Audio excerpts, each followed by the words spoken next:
বিসমিল্লাহির রহমানির রহিম। আমি মোহাম্মদ আমিনুল এহসান মোল্লা। আমি আপনাদের সম্মুখে একটি কবিতা উপস্থাপন করতে চাই। আমার কবিতার নাম তবু তুমি দিয়েছিলে গোলাপ। কখন যে তুমি হৃদয় নিঃশব্দে বসন্ত হয়ে এসেছিলে, আমি টেরই পাইনি, আমি টেরই পাইনি।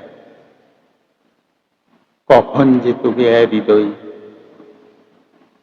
নিঃশব্দে বসন্ত হয়ে এসেছিলে, আমি টেরই পাইনি।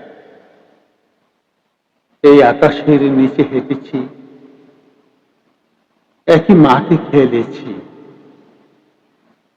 একই স্বপ্নের পথে চলেছি, তবু বুঝিনি, তবু বুঝিনি তোমাকে হৃদয়ের গভীরে এঁকে ফেলেছি, তবু বুঝিনি, তবু বুঝিনি। হঠাৎ একদিন তুমি চলে গেলে দূরে, বহু দূরে। তারপর থেকে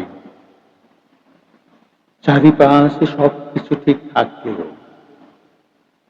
মনের ভিতরে কেমন এক শূন্যতা বাসা বাঁধল, কেমন এক শূন্যতা বাসা বাঁধল। প্রথমে ভেবেছিলাম এ কেবল অভ্যাসের টান, কিন্তু দিন যত গেল, দিন যত গেল, তুমি ততই গভীর হলে হৃদয়, তুমি ততই গভীর হলে হৃদয়।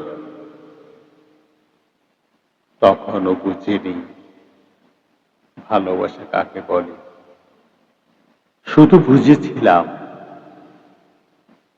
তুমি ছাড়া এ হৃদয়, তুমি ছাড়া এ হৃদয় আকাশ হারা চাঁদের মতো অপূর্ণ। কথা কখনো বলা হয়নি, কখনো বলা হয়নি। ভালোবাসি শব্দটিও নয়, তবু একদিন